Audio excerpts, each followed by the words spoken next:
என்ன சத்தியா பண்ணிகிட்ருக்குற? பஜ்ஜி போட்டுட்ருக்கீங்க. இன்னைக்கு சண்டே, காலையில் நம்ம எப்பவும் பஜ்ஜி போண்டா போடுவாங்க. சண்டே ஸ்பெஷல் தான் பஜ்ஜி போண்டாவா? ஆமாம், சண்டே தானே நம்ம பொறுமையாக உட்காந்து எந்த ஒரு அவசரமும் இல்லாமல் பொறுமையாக டீ குடிப்போம். அதனால் அன்றைக்கி அப்படியே பொறுமையாக பஜ்ஜி சாப்பிட்டுக்கிட்டே டீ குடிக்கலாம் அப்படின்னு சொல்லிட்டு பஜ்ஜி போட்டுட்ருக்கோம். கடையிலே வாங்கிக்கலாம்ல? கடையில் வாங்கினா அதை 2 வாங்கி 3 சாப்பிட்டா கூட நேரமாக இருக்காது. வீடுனா பாருங்க, ஒரே ஒரு உருளைக்கிழங்கு தான் போட்டேன். நான் வந்துருக்கு பார்த்தீங்களா? ஆனால் வேலை ஜாஸ்தியாக இருக்குல்ல. எண்ணெய் வாங்கி எண்ணெய் ஊற்றி சட்டி வச்சு மாவு கடலை மாவு, அரிசி மாவு, பெருங்காயப்பொடி, உப்பு, மிளகாத்தூள், அவ்வளவுதான். இது ஒரு பெரிய வேலையப்பா.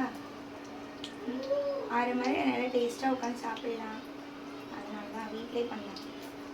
டேஸ்ட்டாக சாப்பிட்லாமா? நிஜமாவா? ஏங்க, நான் செஞ்சு கொடுத்து நீ டேஸ்ட்டாக சாப்பிட்டதே இல்லையா? சும்மா சொல்லி பார்த்து என்ன சொல்லுவீங்க? நீ கடையிலே சாப்பிடாதுன்னு சொல்லுவேன்னு நினச்சேன். பரவாயில்ல, அப்படி சொல்லுங்க. கடையில் இவ்வாறுங்க ஒரே ஒரு உருளைக்கிழங்கு தான் எத்தனை வந்துருச்சு.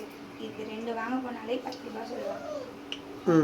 வீட்டிலனா பொறுமையாக உட்காந்து ஒரு உருளைக்கிழங்கு இத்தனை வச்சு சாப்பிடலாங்க.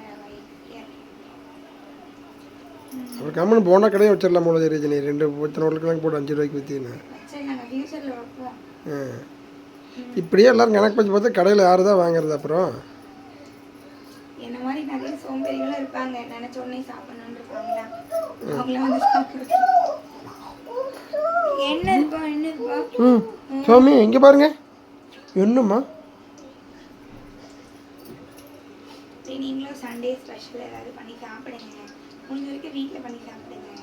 ஓகே ஓகே, வாங்க சாப்பிட்லாம்.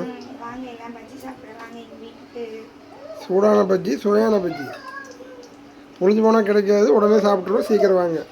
சீக்கிரம் வாங்க. என்னப்பா சரி. எல்லாருக்கும் காலை வணக்கம். எல்லாருக்கும் காலை வணக்கம். நன்றி.